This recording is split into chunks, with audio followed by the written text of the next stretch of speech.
گرژەکانی ئەم دوایە ڕۆژهەڵاتی ناوەڕاست تەنها بوارێکی دیاریکراوی نەگرتوەوە بەڵکو کاریگەریشی لەسەر دۆلار دروست کردووەکو شادەمارێکی گرنگی ئابووری لە عێراق و لە هەرێمی کوردستانیشە.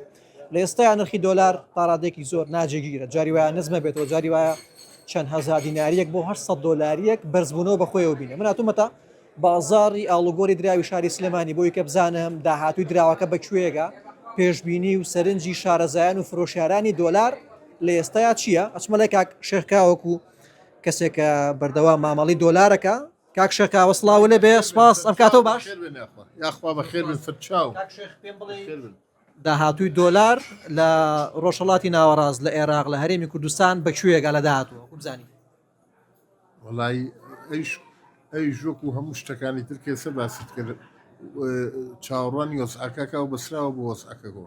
ئەگەر وەسعەکە بەرەو دانیشتن و مفاوەزات بڕوات بەرەو ئەوە لەوە چ دابەزێتەوە جارێکتر. ئەگەر خوا نەخواستە بەرەو خراپی و بارگژی تەواو زیاتر بڕوا تەسەورەکەم تۆزێکیکە بەرزە بێتەوە دۆلار. بەڵام ئێستا لە مەرحەلەیە کە ئێستا دەنگۆ هەیە، دانیشتن هەیە و دانوستان هەیە و ئاوە هودنە هەیە، تەسەورەکەم گەڵابێتەوە بۆ خانی 150کان.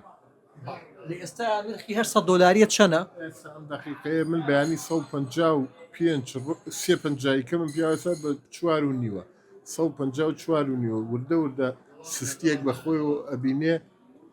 ئەویش لە 175 تۆزێ دینار کەمە لە بازارە، دۆلاریش کەمە، ئەو دانیشتن و بارگرژێش هێور بۆ تۆ تقریبن تەسەورەکرێ بڵێن جەنگەکە نەک بە تەواوەتی بۆسێ، بەس هودنەکە لە مەسلحەتی دۆلارەکە دابەسێ.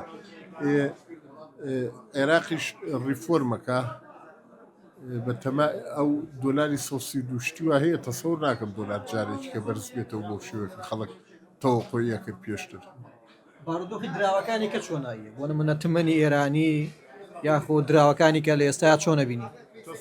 تمەن لە پێش ئەم لێدانەدا زیاتر بەقوتر بوو، ئەم جەنگەدا بەقوتر بوو، ئێستا جارێکی شکاوتەوە.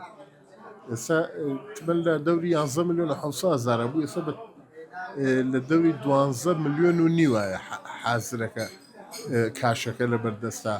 بۆ کارەکەیشی لە 180 ئەوەیە کە ئێران بۆ ناوخۆی خۆی جارێکی تر هینی دروست کردووە، ملیۆنی و نیو ملیۆنی دروست کردووە. ئەمەش تقریبا لەبێتە هەڵ ئاوسانێکی تر. ئەگەر ئەو نیو ملیۆنی نەبووە تمەن ئێستا زۆر بەقوە دەبوو. ئەویش بۆ داواکاری خۆپیشاندەران ئێران بوو. پێشبینیەکە لەگەڵ ئەنجامدانی دانوستانەکانە گۆڕانکاریش بەسەر نرخی تمەنی شابەیەکو دۆلار و دراوەکانیکە ئەزین چۆنە لە ئێران مەعاش زیادی کردووە بە چەند بەرامبەر 6 بەرامبەر 7 بەرامبەر. ئەمە لەوانەیە جارێ بڵێن وەکو پێشبینیە زۆر بوو ئەوەی نرخی تمەن زۆر بەقوت بێ، بەس هەر بەقوتشە ئێسەوە نیە لەم مەرحەلەیە لەم کاتەیە و لەم جەنگە گەورەیە کە ئێستا تقریبا خۆرهەڵاتی ناوەڕاست مەشغوڵە بوو، تمەن 12 ملیۆنی یعنی بەقوتە بەڕاستی. بەڵێ کاک شێخ زۆر سپاس بۆ زانیارەکانی بەڕێزت.